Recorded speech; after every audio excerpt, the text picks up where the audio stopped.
Good evening, everyone.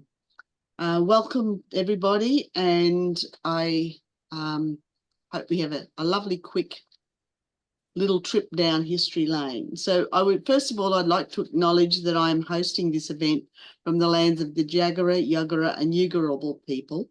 And I also acknowledge the traditional custodians of the various lands from which you are joining us today and any Aboriginal and Torres Strait Islander people participating in this session. I pay my respects to elders past and present and emerging and celebrate the diversity of Aboriginal people and their ongoing cultures and connections to the lands and waters of our country. Booklinks introduced this award for children's historical fiction in 2021. We looked at awards around the country and felt there was nothing being offered to encourage the creation of historical fiction for young people. We wanted to celebrate outstanding works of fiction that excel at increasing the awareness and developing the understanding of history in children. We feel that we have now shared some wonderful lists of historical fiction via the StoryLinks website that are valued by schools, libraries, and parents of young readers. Mia McCrossan is the managing editor of StoryLinks, an ex-teacher librarian, although once one, always one, I think. Oh, yes. And children's book editor.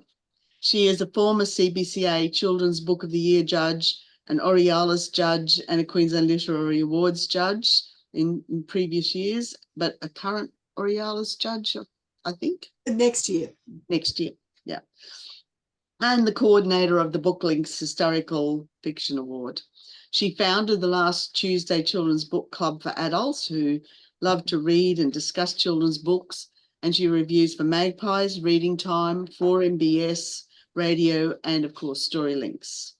So many thanks to those judges for giving their time and expertise, and also to the authors and publishers for giving us the stories. So over to you, Mia. Thank you, Jenny. I'm really grateful to Jenny for her immediate support when I suggested that Booklinks should have an award for fiction. And it's been an exciting and rewarding journey, I think, for all of us at Booklinks. The award is now in its 4th year, which I think we mentioned, and I'm pleased to say that historical fiction is alive and well in Australia. I would like to also thank my fellow judges, Sue Wright at Tiny Owl, thank you, and Christina Schultz, who unfortunately couldn't be here, and also Anna Bird, obviously, who has stepped in to ask Christina's questions. And also my thanks to all the publishers and writers who supported this award. Now, I've been asked to talk about historical fiction that I don't think I'm going to say anything new. You know, I think you're all aware of the importance of historical fiction for children. I just want to say a few things. One of the people I want to quote is Pamela Rushby, and she says, "The best, the strangest, the most riveting, heartbreaking, laugh out loud stories aren't fiction, they're real." And I think all of you have used those things in your books. So, and the other thing I want to say about historical fiction, which I think has come out in all the stories that are on the shortlist, is it offers readers an imaginative space to create different, more inclusive versions of history. Historical fiction can report from places made marginal by history and present a dissident or dissenting account. And that's one of the things I found most important, most interesting in our books this year. And finally, you know, you can read a history book and that'll tell you what happened, but it's a novelist who'll tell you what it felt like. And I think all 3 of our books in our shortlist obviously do that. The range, variety and excellence of the writing's been truly impressive. I'm going to rave a lot about these books because I think they're all just really wonderful. From over 30 entries, we published a long list of 7 titles, all outstanding. And our aim was to bring history to life for young readers. And from those 7 came our magnificent shortlist of 3. Books that excel at developing an understanding and appreciation of history in children. Now, each of you 3, thank you so much for joining us, have your own unique take on writing history for children. And I'm urging everyone present to read the interviews that are now published in Story Links, where you'll get an in-depth view of how these writers work. I'm going in alphabetical order by surname of the writers. On our shortlist, there's Two Sparrowhawks in a Lonely Sky by Rebecca Lim, published by Announcment. It's set in the 50s. It's a compelling historical novel. It reveals the hardship and struggle undergone by two Chinese children trying to join their father in Melbourne after their village becomes a government collective. It's an exciting and immediately engaging story, is rich in memorable characters, full of tension, moments of tenderness and high emotion, with a deep, challenging core questioning our beliefs and prejudices. It's a lot packed in there. The Fortune Maker by Catherine Norton, published by HarperCollins. Here are the judges' comments. It's a taut historical novel. It's about Maud, a 12-year-old girl living in grinding poverty. Oh, you did that so well, Catherine, that poverty. In the London slums in 1913, who tries to make a new life for herself when her father dies. In this alternate reality, there are seers, people who can tell fortunes, see the future, and are fated and paid enormous sums of money for their work. While this is an exciting fantasy in a way, there are serious themes of grief and loss, gender roles, power and resilience that underpin this adventure, but never overburden this exciting roller coaster read. The writing is assured, rich in historical detail, and enlivened by delightful insights into character. Inkflower by Suzy Zail, published by Walker Books. Here are the judges' comments. At the age of 16, Lisa learns two truths at once: the revelation about her father's unspeakable experience during World War II, and the horrific fact that he is now dying from motor neurone disease. This is really, really serious stuff for young readers. It's cleverly structured. The setting weaves between Australia in the 80s and World War II Europe. As Emile, her father, reveals the missing pieces of his life from 40 years ago, Lisa's own sadness about her father's illness is ever present as the family reconnects and finds meaning in the life Emile created. Again, strong themes. All three books have really strong themes. They're not easy. Strong themes of identity and guilt, truth and lies, love and loss. This book is an example of brave and thoughtful storytelling. Now, all three titles are outstanding for this perceptive writing. Immediate appeal, because that's so important for our young readers, and the sensitive way they present complex issues for younger readers. That's a really hard thing to do, and all three of you do it so well. They succeed above and beyond in increasing the understanding and appreciation of history by children. So we're now going to ask each writer some curly questions, and we're going to start with Rebecca. So I'm going to start, and then it's Anna, and then it will be Sue. Rebecca, can I ask you, you say, and this is for Two Sparrowhawks in a Lonely Sky, you say in your author's note that a book like this would not have been accepted for publication in the years in which the story is set. Do you think enough people, schools, publishers are ready now for this kind of story, or is there more to do? My answer would always be there's always more to do. I think people are far more receptive to this kind of story now, but having looked at the actual data from the years that the book is set in, of the books that were published in this country and the creators who created them, I can categorically say that, you know, someone from my background wouldn't have been able to get a book like this published. And in fact, you know, probably the story wouldn't have been considered worthy of reading. So that's kind of why we're kind of playing catch up still after a few decades of, you know, really, really strong publications in this country. I think we're moving towards acceptance of stories by people in that particular group writing about themselves. That's true. I would agree with that there are more and more stories. Well, not enough maybe, but more challenging stories are coming out. Anna, your question. Yes. for Okay. Rebecca. So the story provides a rich kaleidoscope of characters, good, bad, and in between. And the unexpected kindness of strangers is a thread throughout the book. So is this an important theme for you, or was it simply a way of moving the story along? It's a hugely important theme for me. So in my life, I've been lucky enough to experience, the random acts of kindness of many, many people who I'll never be able to thank.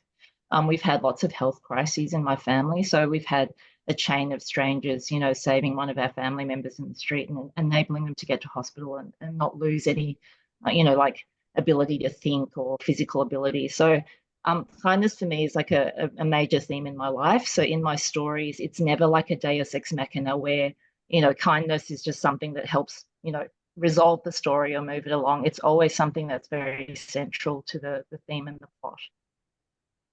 Thank you. Sue. Okay. So I've got the same question for all three authors, basically. So, and this actually comes from my own experience at the moment, which is that my mother has dementia. And so her memory and narrative are changing on a day-to-day basis for her. So, and she relies a lot on stories from past stories, and she also makes up kind of new stories as well. So Rebecca, what unique, new or different thing do you think your story contributes to historical fiction for children and young people? Okay, how does it build? Sorry, keep going. Sorry, Sue. No, that's okay. Yep, that's okay. I think it's kind of strange. It's a new, unique thing in the sense that I'm telling a story that lots of people have probably physically gone through themselves or in their family history, but it hasn't been told before. So with my novel, what sort of kicked it off was a whole bunch of family papers where my grandfather by marriage was due to be deported. And the people who signed his deportation papers were very famous people we know of, like Harold Holt, Alexander Downer's father. So all these names sort of cropped up in this whole list of papers that were trying to exclude this very slender Asian man who cooked Chinese meals from the country for a very long period of time.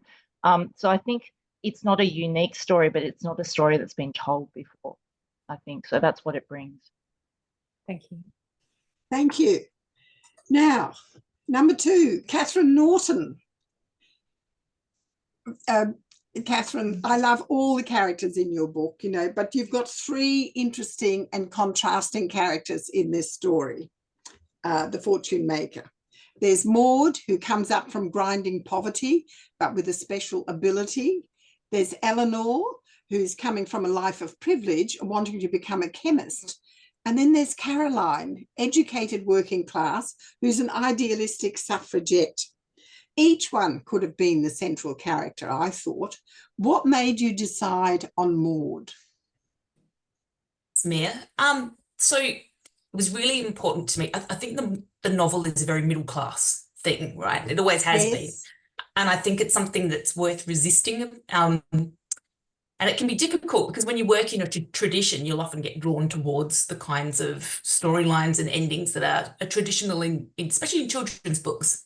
And I'm kind of, to draw a very long historical bow, writing out of, what started as a kind of Dickensian tradition, talking about, the poor and the lower class in England through the late 19th century, early 20th century.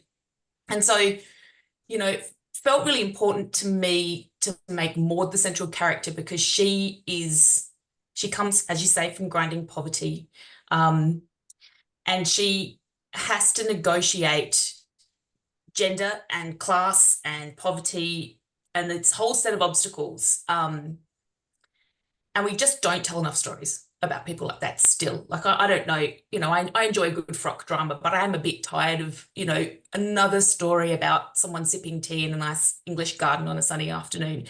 I'm more interested in the stories of, ordinary human struggle. And, my own family were in England, in London specifically at that time, and they were either very poor or more like Caroline. Some of those names, Caroline Zachary is actually a family name, and that branch of the family did own a bakery. So, but another part of the family, was 13 children boil up a bone in the soup at Christmas, for a treat kind of pour. So, I think there's, and I drew a lot on historical accounts of the very poor areas of London at that time. And there's some truly eye-opening and fascinating stories. And I think one of the things I really did want to talk about and try and represent in the story as well was the trap of systemic poverty, that it's not something that people choose. It's not something that you can just pull yourself up by your bootstraps and get out of. It's actually something that happens to you and you become trapped in. And that's really kind of the foundation of Maud's story, is how's she going to get out of this trap of poverty? So, yeah. Yeah, you mentioned an interesting thing. I remember where Maud, in the beginning of the book, she isn't going to school. She feels she's learnt enough and that it's more important for her to earn some money to put the pennies in that jar. And, as an adult, you're going, no, go to school. You need to get an education. But obviously there's that economic reality where she has to survive.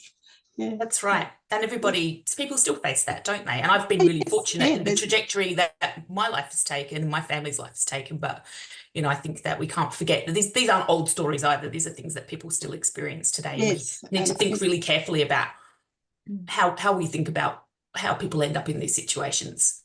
That's true. And how we help. Yeah. Thank you.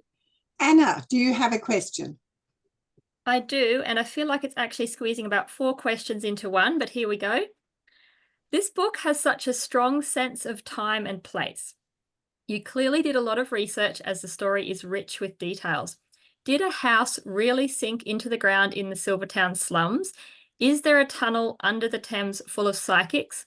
How did you decide what to include or exclude in the novel, and what historical flavour did you aim for? Thanks, Anna. I'll try to be quick because I'm conscious of time and I don't want to take up more than my share. And I did give quite a long answer to the previous one. We want the answers. I did loads of research, and I'm sure Rebecca and Suzy probably share this, and anyone else who's written historical fiction, is you start with an idea and you go, I never saw a rabbit hole that I didn't want to go down. So, the story starts out being about this and it ends up being about that. And then I'm interested in just about everything. So the weird kind of, I guess the story is a confluence of lots of different things that I learned when I was writing. And so, no, a house did not sink into this bog in Silvertown, as far as I know, but it was built in a very boggy bit of the river. And but that tunnel is real. It wasn't full of psychics, so it's full of people riding their bicycles from one side of the Thames to the other. But it's very spooky. I went there last year, and I got out of there pretty quick because there wasn't many people around and I felt a bit vulnerable down there. But yeah, fascinating part of London, the Eastern Docklands, the Royal Docks. So this is where the Admiralty and the Royal Arsenal, those places where this is like this is the heart of empire. This is where the Brits sailed out into the world and did all their unspeakable things. So yeah, there are lots and lots and lots of real things in there, but I don't know if Rebecca and Suzy agree, but I find it easy to peg my made up things on something real. And that kind of gives you a foundation of plausibility to make up the more fantastical things. But I also agree with what Mia said earlier, that, history is just so full of fascinating stories. And as a writer, it's kind of a cheat. You don't have to make everything up. You can actually just pull things out of history that amaze you. London particularly, I would think, would be incredibly rich in story opportunities. It would be very inspiring. Where do you stop? Well, Where do you stop? It's hard to pick. So, you ready with your question? The same question that I asked Rebecca Catherine. So it is, what unique, new or different thing do you think your story contributes to historical fiction for children and young people? Thank you. Look, I'll just really reiterate what I said, I guess, in the first one, looking at that intersection of gender and poverty. So I think getting some of those more modern perspectives where you can start to, I guess, look more boldly at things that maybe we've looked at differently in fiction before. And there's a story, it's a hopeful story. It's, I want kids to think that, that they can change the world that they're living, because that's what this is a story about, agency and structure, right? So, you live in structures and you have free will to do things. What do you do with that free will? How do you change the world around you? Do you have to just toe the line and get what you can, or can you maybe all work together to make the world a better place? Thank you, Catherine. Now, Suzy, it's your turn. You say on your website that your father's story started you writing. You say Inkflower is the truest thing I've ever written and very timely. Could you expand on that? Where is Suzy? Here. Yes. Hi. Sorry, do you want me to repeat that question? No, I'm listening. No, it's all good. I suppose I felt that even though it was fiction, it was the truest thing I've ever written, because everything that happens to Lisa in the story more or less happened to me. So, you know, when Lisa's 17 in the story, I was 32 when my father was diagnosed with motor neurone disease and given 6 months to live. It was the same story. He decided finally to tell us the story of his time in Auschwitz, which he'd kept hidden for my whole life. And amazing. And that this time we spent together and the lessons I learned and the lessons that Lisa learns, I guess, is everything that my father passed on in those last years while he was dying. And I think the beauty about fiction and being able to create a 16-year-old girl instead of me being the 32-year-old mother that I was is when you're a teenager, everything is huge and momentous. And I knew that if I was going to write a truthful story, I had to really sit there and be Lisa and be 16 and allow myself to feel all those feelings. Otherwise, it wasn't going to feel authentic. And it was the first time, I think, in 20 years since my father had died that I actually bawled. I sat at my desk and I just kept saying to myself, how would it feel to be 16 and hear your father's dying? And how would it feel to be 14 like my father was and be torn from your parents at the gates of Auschwitz? And I wouldn't let myself put the walls up as I'd been sort of taught to do as I grew up. And so it was really quite an amazing experience. It made me feel so much closer to my dad. Well, it's such a powerful story, and almost, I mean, I bawled when I was reading it. I have to say that it was, incredibly touching. Or, anyone who's had a close, warm, personal relationship with their father would feel, really appreciate the way you've written that story. It's very, very strong. Well, it is. It's a remarkable. Anna, what was your question for Suzy? Yes, okay. Inkflower is a story that resonates long in the mind after reading, as it is rich in important themes. What is the most important thing you would like readers to take away from reading Inkflower? It's a hard question, because to find one thing is really difficult. One thing, I mean, you obviously want many, but yeah, I think, really it's all the things I tried to convey in the book, all the things that I'd learned in the last years of my father's life, things like celebrate today. My dad always found a way when he lost some sort of functioning, as Lisa's father in the book does, to turn it around. When he could no longer feed himself with a spoon, he said, I can still swallow. That was a big one. Another one is, being vulnerable takes guts. Both the father in the story and Lisa are very closed off. Everything's, secretive. They don't want to be under the spotlight. They don't want to share. And through the process of the novel, they learn to be vulnerable and let people in.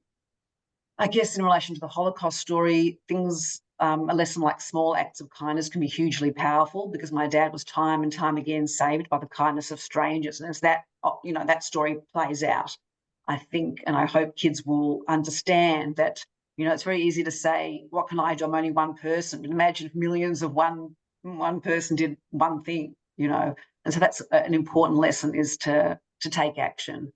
And I think sharing your fears shrinks them too. I remember when my dad was diagnosed, I didn't tell my best friend for 3 weeks. It was almost like saying the words out loud made it real. And I found when I opened up, and Lisa finds when she opens up, that it makes people more comfortable to open up to her, and her own friendships blossom when she realizes it's okay not to be this perfect person with a perfect shiny life.